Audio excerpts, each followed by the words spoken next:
قاضی صاحب لڑکی سے نکاح قبول کروانے کے لیے اس کے پاس جاتے ہیں اور اس سے پوچھتے ہیں تو کیا قاضی صاحب کا جانا ضروری ہے جبکہ وہ غیر محرم ہیں؟ کیا گھر کا کوئی آدمی لڑکی سے پوچھ سکتا ہے؟ جو آپ نے بتلایا کہ قاضی صاحب جاتے ہیں لڑکی کے پاس اور وہاں پر جا کر اس سے اذن لیتے ہیں، یہ سراسر غلط بات ہے۔ نہ اہل حدیث کے یہاں اور نہ اہل فقہ کے یہاں کسی کے یہاں یہ سسٹم درست نہیں ہے۔ اور جن بھائیوں کو اس پہ کوئی شک و شبہ ہو رہا ہو تو وہ بہار شریعت اٹھا کر دیکھیں اور اس میں دیکھیں پڑھیں کہ انہوں نے مفتی صاحب نے سخت منع کیا ہے کہ عورتوں کا مجمع ہوتا ہے، غیر مرد وہاں پر جانا ان کا جائز ہی نہیں ہے۔ اور ایسی مجلس میں غیر محرم لوگ جاتے ہیں، بہت ساری عورتیں ہوتی ہیں اور اس میں بہت سی بے پردہ ہوتی ہیں، تو قاضی صاحب جیسے دیندار آدمی کا وہاں پر کیا کام؟ بعض لوگ زبردستی قاضی صاحب کو بھیجتے، قاضی صاحب منع کرتے ہیں کوئی ضرورت نہیں ہے، لیکن نہیں ایسے کیسے ہو جائے گا، وہاں بھی نکاح پڑھائیے یہاں بھی نکاح پڑھائیے۔ عجیب عجیب رسمیں لوگوں نے نکال رکھی، ان رسموں کا اسلام سے کوئی تعلق نہیں ہے۔ دیکھیے، نکاح ہوتا ہے یا تو اصیل ہو یا وکیل ہو، باپ ہے اپنی ولایت سے یا باپ نے کسی کو وکیل بنا دیا تو وہ اپنی وکالت سے قاضی صاحب کو اجازت دے سکتا ہے کہ فلاں لڑکی کا نکاح اس لڑکے سے آپ اتنے مہر پر پڑھا دیں، اور یہ جو گواہ ہیں یہ اس بات کے گواہ ہیں کہ ہمارے سامنے قاضی صاحب نے فلاں لڑکی کا نکاح فلاں لڑکے سے اتنے مہر پر کیا۔ اس بات کا نہیں کہ لڑکی کہے گی اور یہ سنیں گے کانوں سے، کہ قاضی صاحب کہیں آنکھ سے دیکھا کان سے سنا تو وہ کہے کہ ہاں ہم نے کان سے سنا اور آنکھ سے دیکھا،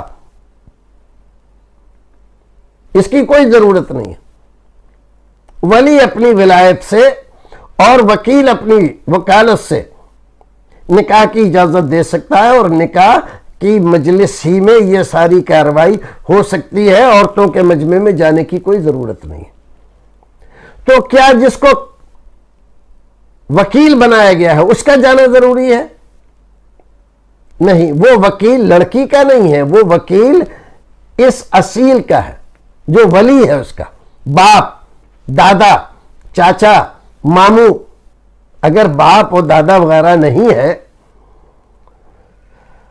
تو یہ لوگ ہو، اس کا کوئی قریبی رشتہ دار ہو اور وہ ان کو وکیل بنا دے، اور وکیل بنانے کی ضرورت نہیں ہے، یہ خود ہی اپنی ولایت سے قاضی صاحب سے کہے کہ ہماری لڑکی کا نکاح اس لڑکے سے اتنے مہر پر آپ پڑھا دیجئے۔ لڑکا راضی ہے، اس سے ایجاب قبول کرنا ہے، لڑکی سے ایجاب قبول کی ضرورت نہیں ہے، اس کے باپ نے، اس کے دادا نے، اس کے رشتہ دار نے اس سے اجازت لے لی ہے، پہلے یہ ساری باتیں گھر میں ہو گئی ہے۔ نکاح اچانک تو ہوتے نہیں ہیں، مہینوں سے باتیں چلتی رہتی ہیں، لڑکی کے کان میں بھی پڑتی ہے، وہ بھی جانتی ہے، لڑکے کے بارے میں پوچھتی بھی ہے، اور وہ یہ بھی جانتی ہے کہ بارات آ رہی ہے اور وہ دلہن بنائی جا رہی ہے، تو کائیں نہیں بنائی جا رہی ہے، اس کو معلوم ہے نا کہ فلاں لڑکے کے ساتھ میرا نکاح ہو رہا ہے۔ تو یہ سب رضامندی والی باتیں ہیں۔ تو قاضی صاحب کا عورتوں کے مجمع میں جانا جبکہ وہ نامحرم ہیں اور اپنے ساتھ دو گواہوں کا لے کر جانا، یہ بالکل غلط رسم ہے، اس کو بند ہونا چاہیے۔ ایک اور سوال اگلی مجلس میں ہم بتاتے ہیں آپ کو. توصیف صاحب نے نکاح کے تعلق سے کیا ہے, تو اتنی بات سمجھ میں آ گئی ہوگی. نکاح نہایت ہی سادگی سے اور سادہ انداز سے ہوتا ہے. ولی اپنی ولایت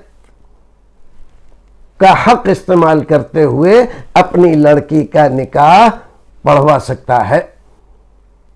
اس کے لیے ضروری ہے کہ وہ لڑکی سے اذن لے لے, اجازت لے لے, پوچھ لے کہ بیٹا تیرا نکاح ہم فلاں سے کر رہے ہیں. اگر وہ کہتی ٹھیک ہے یا رو دیتی ہے یا کوئی ایسی بات کرتی ہے جس سے اس کی رضامندی ظاہر ہوتی ہے, جیسے باپ نے کہا اور وہ وہاں سے اٹھ کر ہنس کے چلی گئی, تو یہ ساری باتیں رضامندی کی. اگر باپ کو نہیں پتہ چل رہا ہے تو وہ اس کی ماں کے ذریعے, اس کی خالہ کے ذریعے, اس کی پھوپھی کے ذریعے یہ باتیں اس سے کر سکتا ہے, اور یہی کرنی چاہیے عورتوں کو ہی. اور وہ کہے کہ ہاں لڑکی راضی ہے, آپ نکاح کرا دیجئے, اتنا کافی ہے. السلام علیکم ورحمۃ اللہ وبرکاتہ.